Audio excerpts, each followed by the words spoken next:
할렐루야. 반갑습니다. 우리 온 국민이 우리 얼마 전에 러시아 소치에 있었던 올림픽에 우리 선수들이 열심히 하는 모습들을 봤습니다. 그 가운데 저는 기억이 남는 것 중 하나가 우리 김연아 선수가 갈라쇼를 하는 마지막 갈라쇼를 보면서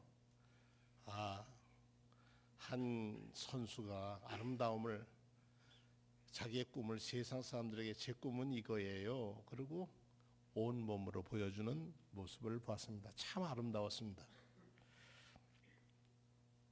그 갈라쇼의 음악이 존 레논이 한 이매진이라고 하는 상상하는 것, 꿈꾸는 것, 내가 꿈꾸는 세상 뭐 이런 거겠죠. 그 가사 중에 이런 얘기가 있습니다. 당신은 나를 꿈쟁이라고 말하겠죠. 하지만 나 혼자만 산 것은 아니에요. 언젠가 당신도 나와 함께 하길 바라요. 그러면 세상이 하나가 될 거예요. 아무것도 갖지 않는다고 상상해 보세요. 당신이 그렇게 할 수 있다면 나는 놀랄 거예요. 욕심이나 굶주림은 필요도 없을 거예요. 사람들은 한 형제로 살 수 있어요. 모든 사람들이 세상을 나누며 산다고 상상해 보세요. 그 중에 한 대목입니다. 25살의 피겨 스케이터인 우리 김연아 선수는 그리고 맨 마지막에 손을 딱 내밀면서 여러분 우리 함께 이 꿈을 꿨으면 좋겠다고 하는 그 모습을 보면서 참 야물딱지고 아름답다. 세상 많은 사람이 그 은메달 금메달에도 왜 관심이 없었겠어요. 그러나 그거 적고 내 스케이터 내가 사랑하는 내가 좋아하는 그 일을 위해서 내 자신의 온 몸을 던져서 세상 사람들에게 감사하다고 두 손을 모으는 모습을 보면서 우리나라에도 이런 아름다운 사람들이 많은 게 참 행복한 나라에 살고 있다 생각을 했습니다. 여러분 어려서부터 지금까지 살아오면서 딱 제일 먼저 한 가지 떠오르라면 생각이 기억되는 것이 있다면 무엇을 뜻하겠습니까? 또 여러분들이 지금까지 살아오시면서 어떤 분은 80, 70 이렇게 사시면서 제일 감격스러웠던 것은 어떤 순간이요? 어떤 모멘트요? 어떤 순간이었습니까? 또 여러분이 그것이 여러분의 인생을 어떻게 바꾸어 놨습니까?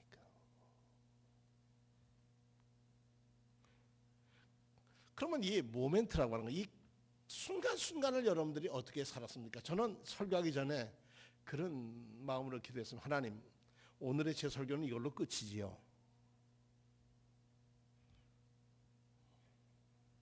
다시는 이 시간이 돌아오지 않으니 그렇습니다. 나 자신의 정체성을 닮은 그릇이 내 몸이지 않습니까? 육체가 아니고 몸이 그렇죠. 몸은 영혼과 정신 모든 것을 담는 그릇이 몸이고 육체는 그 그릇에 불과하죠. 우리는 지난 주간 월요일과 금요일에 두 분의 우리 교회 권사님을 하나님 나라에 보냈습니다. 두 분 다 똑같은 곳에서 화장을 했고 똑같은 곳에 모셨는데 바로 옆에 방이에요.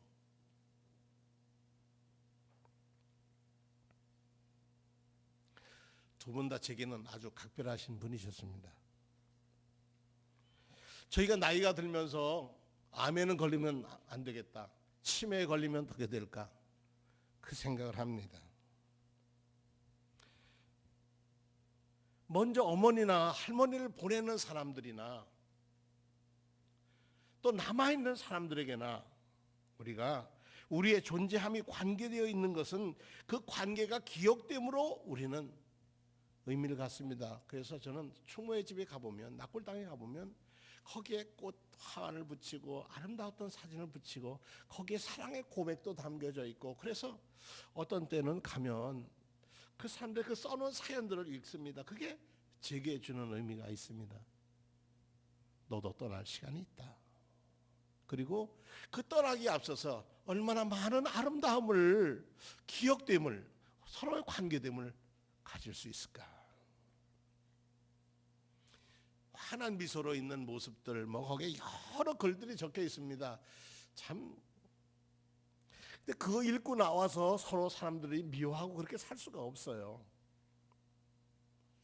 일본의 어떤 도시는 이 묘지를 만들 곳이 없어서 시내 한복판에 광장인데 광장 지하에다가 이런 납골당을 만들었답니다. 그래서 위에 층에 올라가면은 사람들이 지나가고 밑에는 차도 마시고 거기서 사람들이 떠난 사람과 남은 사람이 대화를 한다고 합니다.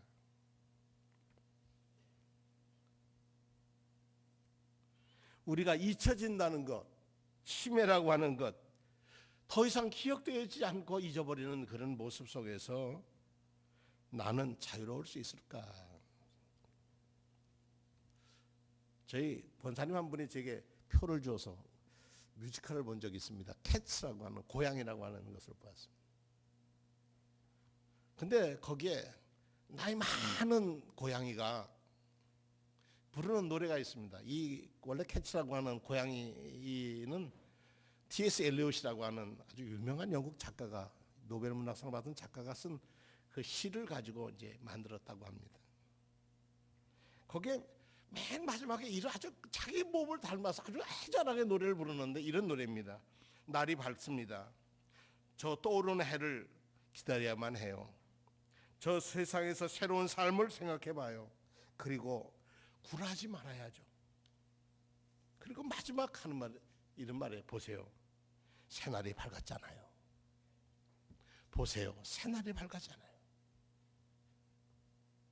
오늘 읽은 성서의 본문은 이스라엘이 왕정 국가가 되기 전에 부족 국가로 지냈던 때에 있습니다. 12지파가 지파의 때에 따라서 사람들이 한 사람씩 나와서 행정을 하든지 전쟁을 하든지 이렇게 해서 그 부족에 한 사람씩 태어났고 세습되지 않고 그 사람이 일이 끝나면 끝나는 거였어요. 그래서 이 사사가 12명의 사사가 있었는데 사사 중에는 대사사가 있고 소사사가 있어요. 그러니까 조그만 일을 한 사람과 큰 전쟁 영웅을 한 사람은 대사사라고 하는데 오늘 여러분께 소개할 입다라고 하는 사람은 대사사였습니다. 근데 출생이 아주 문제예요. 창녀의 딸이에요. 아들이었어요. 그리고 망난이었어요. 우리나라 말하면 요즘 아주 막된 사람이었어요. 그런데 그 사람에게 한 가지 있는 게 있는데 힘은 있어요. 리더십도 있고. 그래서 그 사람이 다니는 데마다 그 조문의기들을 몰고 다니면서 살았는데 이스라엘에 그 사람도 필요하게 됐어요. 결국 이스라엘 장로들이 입다를 찾아가서 야 우리가 저 나라가 쳐들어오고 있는데 어떡하냐. 도저히 할 수 없으니 저 암몬군을 물리치려면 네가 나가서 좀 싸워줘야 되겠다. 아 저도 저라는 사람도 써요? 그래 너를 들어 써줄게. 대장으로 불러줄게.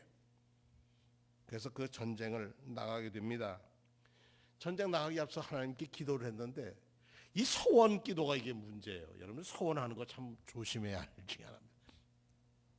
하나님 만일 제가 하나님의 힘을 입어 저 암몬군을 제게 붙여주시면 제가 싸워 이기게 해주시면 돌아올 때 저를 맞이하는 첫 것 그것을 제가 하나님께 번제로 드리겠습니다. 근데 여기 성경에 사람이라고 써있지만 원문을 잘 부르면 첫 생물이에요. 입다는 크게 승리했습니다. 전승 소식이 오니까 얼마나 이스라엘이 기뻤겠습니까? 이겼다. 암몬 싸워 이겼다. 그리고 막 돌아오는데 누가 제일 먼저 뛰어나갔느냐? 입다의 딸, 외동딸 입다의 딸이 속을 들고 나가서 춤을 추면서 맨 앞에 뛰어나가는 거예요. 무남동녀, 눈에 넣어도 안 아픈 딸 입다의 딸이. 그때 입다는 이런 얘기를 합니다. 아이고 이 자식아 네가 내 가슴을 칼로 꼽는구나. 나를 이렇게 괴롭게 하는 것이 왜 하필이면 너란 말이냐. 주께 서운한 것이 돌이킬 수 없으니 어쩌단 말이냐. 서운은 아버지가 해놓고 이제 죽는 건 누가 죽어야 돼요? 딸이 죽어야 됐어요. 자기가 아무리 막대 먹어도 하나님 앞에 약속한 건 지켜야 하는 거예요. 딸이 아버지에게 이렇게 얘기합니다. 아버지 저를 두고 여호와께 서원했으니 서원한 대로 제게 하세요. 여호와께서 아버지의 적신 암몬 사람을 복수해 줬는데 저야 전쟁하면 누구라도 죽고 그러지 않습니까? 저야 아무렴이면 어떻겠습니까? 이거 기맥힌 고백이에요. 그 후에 제가 한청 있는데 제게 2달만 주세요. 제가 2달 나가서 친구들하고 산에 가서 여자친구들이 거기 꽂혀 있어요. 시컷 울고 돌아올 테니까 그 다음에 저를 제사를 드리세요. 결국 길리앗 사람 입다의 딸을 2달 후에 돌아왔고 그는 번제로 인신 제사를 하나님께 드립니다. 그래서 이스라엘 사람들은 나흘 동안 산에 가서 관습적으로 입다의 딸을 기리면서 울었다. 민족을 향하여 희생된 딸을 위해서 울었다.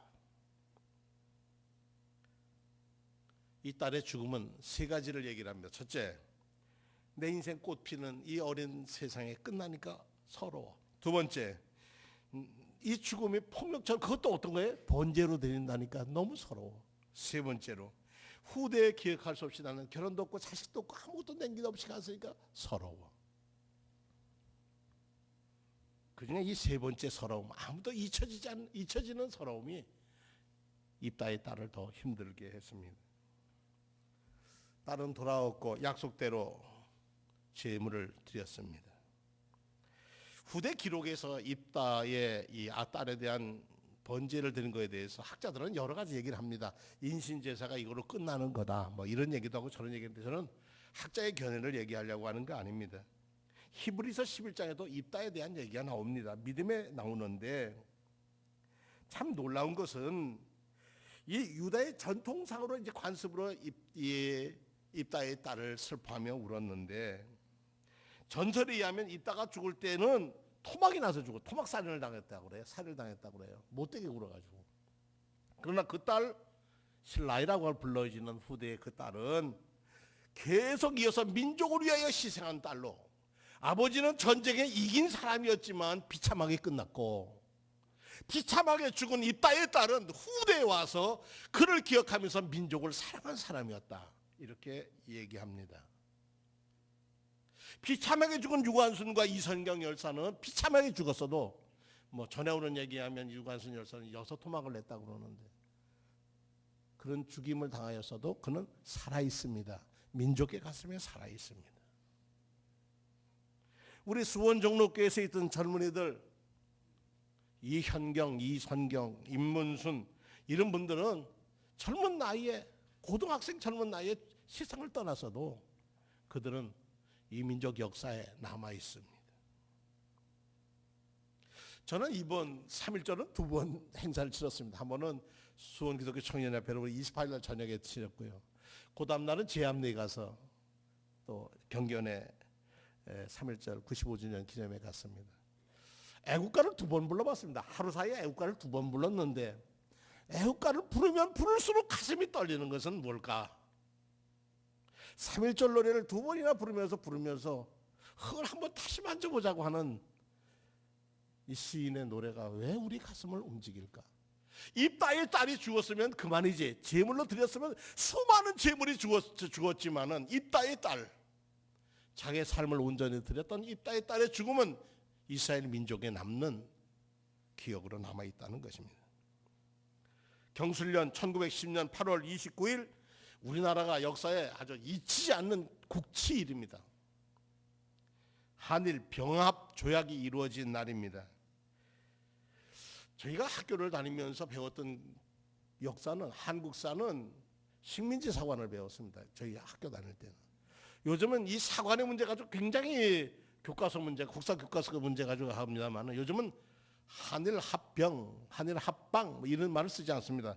한일 병합 뭐 이런 말로 바꿨습니다. 한국 황제 폐하는 한국 전체에 관한 일체의 통치권을 완전 또 영구히 일본 황제 폐하에게 넘겨준다. 이게 1조입니다. 1945년 패전에도 불구하고 아직까지 그들은 포악한 일들을, 상처받은 가슴을 칼로 후려 패듯이 우리의 민족을 흔들어 놓고 중국 사람들의 마음을 아프게 합니다. 식민지 지배에서 얼마나 많은 사람이 아픔을 당했습니까? 조지 오웰이라는 사람의 쓴 소설 코끼리를 쏘다라고 하는 거 보면, 영국인이 이유 없이 미얀마 사람들의 중요한 재산을 코끼리를 쏴 죽이는 거예요. 그걸 보고 그는, 거기 있는 주인공은 경찰을 그만두는 거예요. 이런 법은 안 따르겠다. 우크라이나에서 자유를 위해서 투쟁을 하니까 경찰과 군인들이 중립을 지키고 시위대들을 보호했어요. 그리고 요즘 보니까, 요즘 가장 뜨거운 감자입니다만, 그 대통령 궁을 비춰주는데 관광 코스가 됐다잖아요, 요즘이요. 어마어마하잖아요. 우리 교회가 난 딸 임순남, 최문순, 이현경, 이선경 두 사람은 자매였다고 그럽니다. 그들은 독립운동을 하면서 자기의 모든 것을 다 바쳤습니다. 재판을 받으며 그런 말합니다. 너는 언제부터 독립에 대한 생각을 가졌느냐? 어른들이 어렸을 때부터 들었으니까 어려서부터 태어났을 때부터 들었을 것이요. 그러면 조선이 독립해야 한다는 걸 네가 믿는가? 정의의 길이라고 믿어. 만일 석방된다면 다시 더 이 운동 하려냐? 그래서 석방되어도 다시 나라의 독립을 위해서 나는 싸우겠어. 이게 기록물, 국가 기록물에 남아있는 이성경 열사의 마지막 검사, 이 재판장과의 대화입니다. 결국 당시에 주동이었던 박선태와 이득수는 징역 2년을 받았고 이성경을 비롯한 여학생들은 징역 1년, 집행유예 3년을 받았습니다. 구류 8개월 만에 석방이 됐는데 이성경은 일제 순경에 아주 혹독한 고문으로 석방되어서 집에 들어오자마자 19살에 8개월 만에 그는 세상을 떠납니다. 바로 이 자리에서 예배드렸던 분들입니다. 예배당은 바뀌었어도 이 자리에서 살았던 분들입니다. 만세를 불렀던 그 사람들이었습니다. 한일 병합으로 가장 고통을 받고 있는 지금 역사의 중심에 있는 문제가 뭡니까? 위안부 문제가 아닙니까? 언제 우리나라가 이 위안부 문제를 들고 나왔습니까? 1930년대 17세에서 20세 된 꽃다운 조선의 딸들, 정말 가난한 집 아이들이 더 많이 갔고 돈 준다고 호리구기도 하고 그래서 끌려갔습니다. 수많은 사람이 전쟁이 끝나서 돌아오지 못한 사람들도 있고 수없는 사람이 죽음의 길을 갔습니다. 그 중에 김순덕이라고 하는 할머니가 내가 환양녀다, 내가 과거에 위안부였다고 하는 것을 내놓습니다. 정신적인 고통, 육체적인 고질병, 대인 기피증, 외로움, 이거는 그 1988년 한국 교회 여성들이 저희의 발자취를 추적했고 1991년 36개의 한국의 여성단체들이 모아서 정신대 대책협의회를 만들었고 92년에 아시아 여성연대로 발전했고 2000년에 일본을 국제전범으로 해서 가상 재판을 했고 매주 수요일마다 일본 대사관 앞에서 지금도 기도회를 하고 있습니다. 그러니까 45년에 해방되고 이들의 아픔을 기억하기 시작한 것은 1988년이었다는 사실입니다. 그동안에 이분들은 다 눈물로 살다가 그냥 세상 떠나고 말한 거예요. 기억이라고 하는 것은 과거의 원한을 푸는 회원적인 차원을 갖습니다. 옛 시간에 맺혔던 원한을 풀어내고 해방을 시켜줍니다. 기억하는 것은 처음에 사랑을 지속하게 하는 것이고 기억하지 못한 것을 잘못을 뉘우치고 새로운 삶을 살도록 힘을 주는 것이 기억입니다. 기억이라고 하는 것은 아프기도 하지만 기억이라고 하는 건 다시는 종의 멍에를 매지 말자고 하는 것입니다. 우리 민족의 삶을 왜곡시키고 우리 사회 문제의 갈등 문제를 일으키고 뭐 이런 우리의 민주화하면서 세상을 떠난 사람들이 수없이 많습니다. 여인들은 아니었어도 전태일이라는 사람도 있고 박종철이라는 사람도 있고 이한여지라는 사람도 있고 뭐 김영철 씨라는 분도 있고 뭐 수많은 사람들이 우리가 이렇게 자유로운 나라를 위해서 숨져간 사람들입니다. 역사적 사건의 기억에 의해서 우리는 거시적인 정의와 구조의 본질에 대한 기억을 회복할 수 있어서 우리는 정말 국민이 주인이 되는 나라, 그 나라를 위해서 누구든지 관심을 갖고 기도하고 애쓰고 있습니다. 마무리로 저는 한 어머니의 편지를 여러분들에게 읽어드리려고 합니다. 그 아들은 옥중에 갇혔는데 이제 사형 언도가 남았습니다. 근데 1심에서 사형이 내렸는데 옆에 있는 변호사들이 우리 항소하자, 항소하면은 무기징역은 되지 않겠냐, 그 얘기가 그 어머니에게 들려지자 어머니가 아들에게 보낸 편지입니다. 제가 읽겠습니다. 내가 만약 늙은 어미보다 먼저 죽는 것을 불효로 생각한다면 이 어미는 웃음거리가 될 것이다. 너의 죽음은 너 한 사람의 것이 아니라 조선인 전체의 공분을 짊어지고 있는 것이다. 내가 항소한다면 그것은 일제에게 목숨을 구걸하는 것 짓이다. 내가 나라를 위해 이에 이른즉 딴만 먹지 말고 죽으라.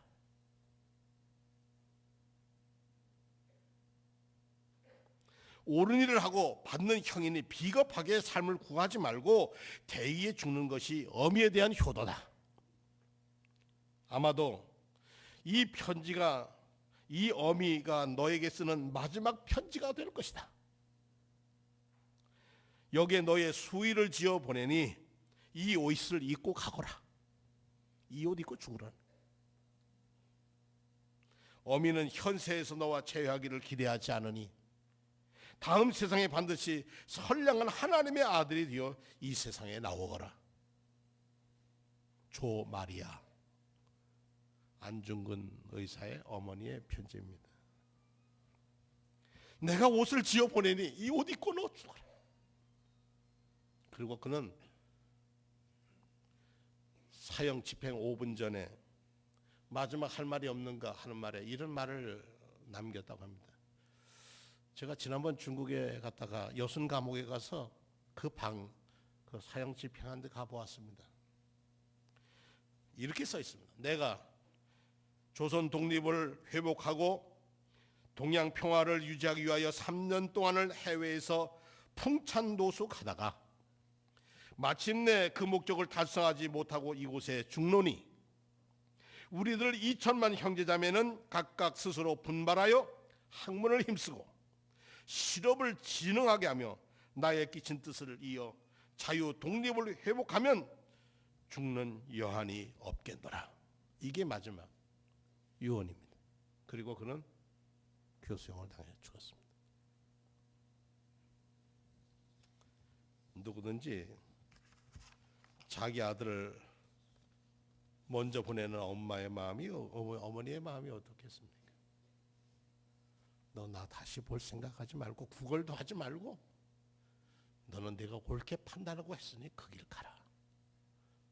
그런데 거기 가보니까 안중근 의사가 마지막 입었던 옷, 사형할 때 입었던 그 옷이 있어요. 흰 옷 두루마기, 긴 흰 두루마기인데 사형하기 직전에 그 옷 다 정갈하게 입고 어머니의 사랑을 품고 안중근 의사는 사형을 당합니다. 자, 어제가 3.1절이었지만 우리 교회는 민족과 한음교회입니다. 민족과 한음교회라고 해서 우리 다른 나라에서 온 사람들을 업신여기나 그런 의식이 아니라 이 민족을 사랑하는, 나라를 사랑하는 교회라는 뜻입니다. 이곳에서 수많은 열사들이 목숨을 걸고 피 흘리고 죽었고 그들의 믿음을 지키기 위해서 자기가 살았던 그 혼을 우리는 3.1절이 갖고 올 때 우리는 이따의 딸이 죽어서 이스라엘 여자들이 3일씩 산에 가서 울었던 관습은 못하더라도 1년에 2번 우리가 3.1절과 광복절에는 우리의 마음에 우리를 자유하기 위하여 스스로 십자가 지고 죽으신 주의 진리로 우리를 자유케 하시는 성령의 영의를 가지신 예수 그리스도를 잊지 않고 사는 것이야말로 나라를 사랑하는 길이고 이웃을 사랑하는 길이라 생각합니다. 우리의 영혼을 흔들고 우리의 양심을 흔들어 깨워서 나만 잘 살면 되지가 아니라 기억되는 삶, 그는 그 교회에 기억되는 어머니였다. 이번 주 안에 지난 주간에 간 2분의 권사님이 기억되는 분이었다. 믿음으로 사는 사람이었다. 이렇게 기억되지는 제 인생도 되고 싶고 여러분의 인생도 되었습니다. 더욱이 하나님께 기억되어지는 성도님들이 되시기를 축원합니다.